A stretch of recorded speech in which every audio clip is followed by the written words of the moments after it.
I'm just so proud of you, Meredith, and you are a champion. And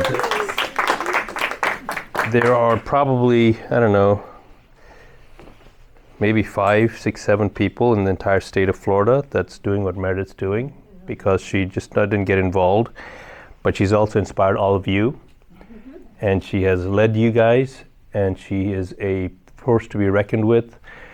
In Tallahassee, they know who she is in a very good way, so you're awesome. You're awesome. So, everyone here is already informed. Everything that you heard from Meredith is something you want to take to heart. It's all practical stuff.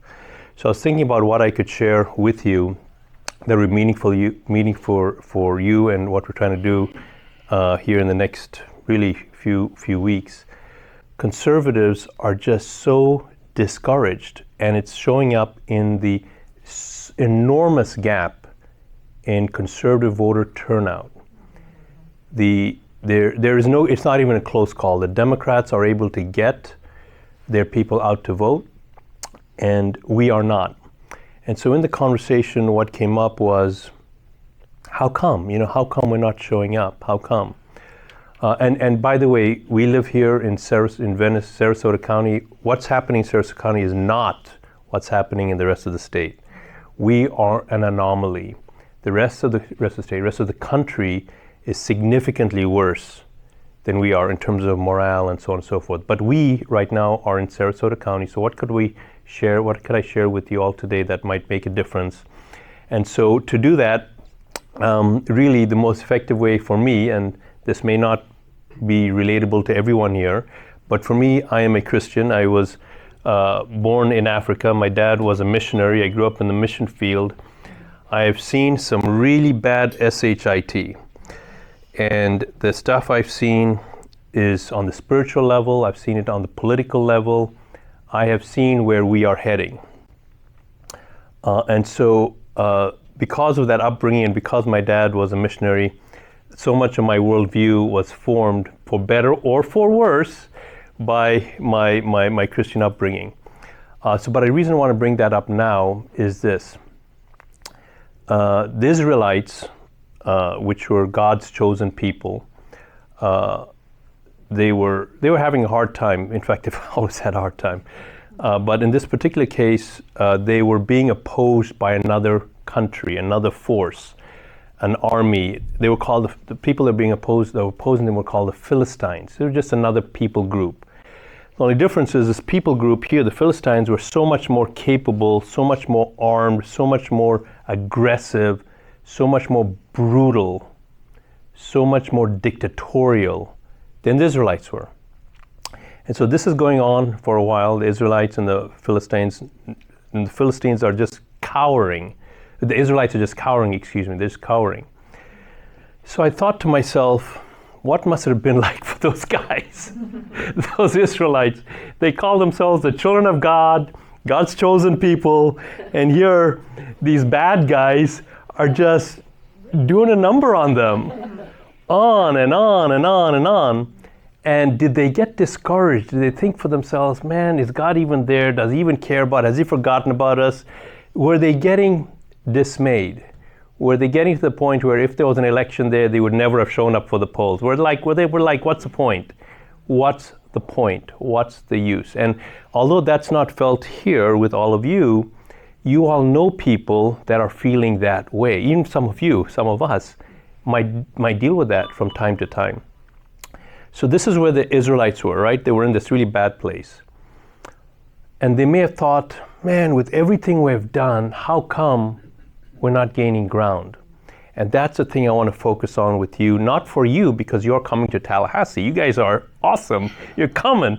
Well, if you're on the fence, get yourself on this side of the fence, okay? So no more fence riding for you. But for the people you know, I want to share something with you that hopefully you can share with them, and that is this.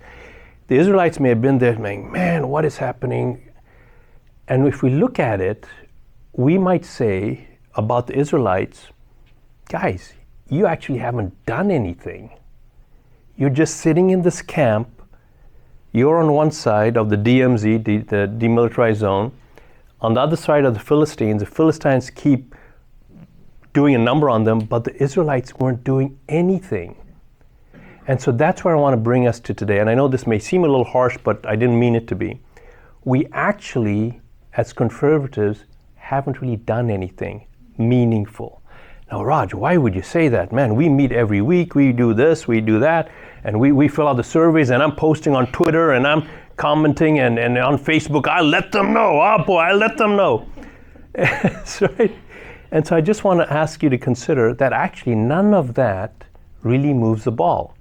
And the reason I say we haven't really done anything is at Defend Florida, we're not the biggest group. We're not the smallest, we're definitely not the biggest. We have 8,000 people on our email list just in Florida. So every week we send an email out, and on average about 50 or 60 of them come to the Zoom call that you mentioned. 8,050. Did you get that? 8,050. Now, so majority of the people in our group aren't really doing anything, and that's just attending a Zoom call. I'm not saying this to be harsh. I'm going to flip this around and show you why this is actually a message of encouragement and how this is going to. Yeah. So, and then one other thing I want to say is the team that has gotten helped get these 3 bills. We're only focused on a specific set of bills. There are other bills as well, but the election integrity bills, there are 3 of them. There are 4 drafts. I think 2 will actually be sponsored. The team that's getting that done is kind of 30. Entire state of Florida, 30 people have gotten that done. Now, why is that an encouragement? Because if you can help us take those 30 who show up in front of legislators and turn it to 60, can you imagine what kind of impact and movement we would have? I mean, just think about that. Do the math here. 30 people have gotten everything that at least we're focused on at Defend Florida done. Imagine dumping that at 60. So that's number 1. Number 2, the 30 people that got that stuff done, we had no idea what the hell we were doing. We had no idea. We didn't have Meredith tell us ahead of time what she told you, because she didn't know it either. No. So imagine if you guys get a couple more people to join this effort, people that are not in the RAC that most of you are with. And what I'm saying is, the RAC is aware of what Meredith is doing, and you're the folks that have showed up. Awesome. So now you want to go outside of that small bubble to get to more people so you can bring more people in. And I'm telling you, going back to the story of the Israelites and the Philistines, one guy, a 17-year-old kid shows up, and you guys all know the story. David was 17 years old. I can't even get my head around that. So a 17-year-old kid comes, doesn't know anything about what he's dealing with. He's not in the army, he's not trained, he doesn't know the ropes, the way, the protocol. But you know what? His heart was in the right place, and he was determined to do something. While everyone else was talking, I can imagine if they had Facebook back then, they would all, that stinking giant Goliath, pox on him. But he didn't do that. He actually did something. And so when the number of people that do something double, the outcome is unimaginable. So that's my encouragement to you. You can see the leadership here. When you show up in Tallahassee, you'll be meeting people like Richie Nutt, Dennis Schaffner, Tricia Watts, a whole bunch of leaders from other counties, and you will be in good hands. The people you bring with you will be in good hands. There's a debrief in the morning that Meredith already talked about, so all the logistics will be taken care of. The thing that we can't do, that only you can do, is bring more people. And I will tell you this, if you haven't done so already, I know Meredith has shared with you, go to the defendflorida.org website, and in the middle there's something called Video Report from Your Peers. It's right in the middle of the homepage. Click it, and you will see video testimonials from people that have gone there for the first time. It will inspire you. So share that with your friends, get more people to come, and that's what I wanted to share with you. Is there anything you want to ask me? Because I think you've covered all the bases. Okay. You covered all the Yes, logistics? and each group, so the Liberty Caucus has their agenda.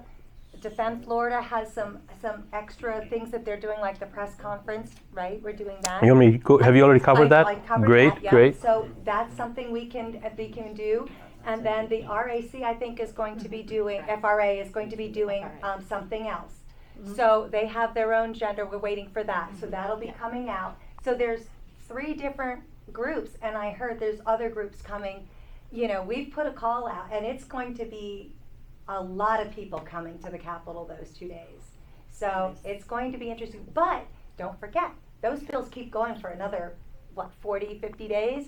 So we can keep going back up. So if you love it, we'll be going back up to go to the committee meetings to tell them. Have you met anyone who's come to Tallahassee that said, "Man, I wish I wish I never came"? No, everybody, it's addicting. Like, it's so energizing when you get up there. You're like, I am here. I am doing it. Yeah. It's cool. And even And if the you're opposition not, will be there too.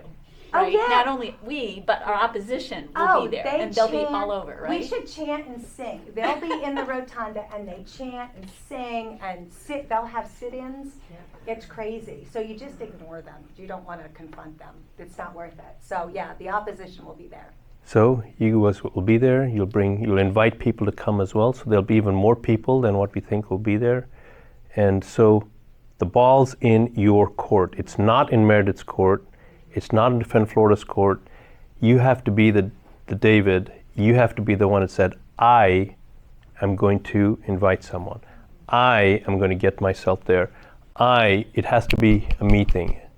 So the quicker we get hold of that, the more we'll get the results we want. And then we will actually see that this thing turns around. Can I add something that I think is maybe motivational and may help dealing with people that are recalcitrant and don't want to behave and don't want to join the movement, but they talk a good game? Well, a couple of things regarding the Israelites.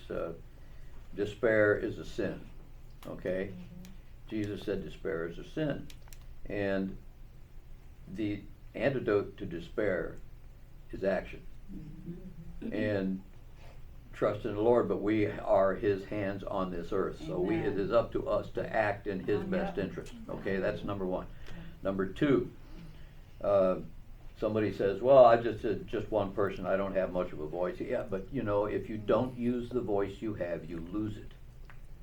So if you want to keep talking, say something now.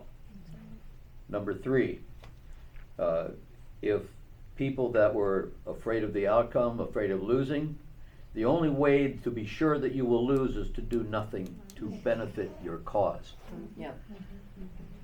If Churchill hadn't made the speech about never surrender,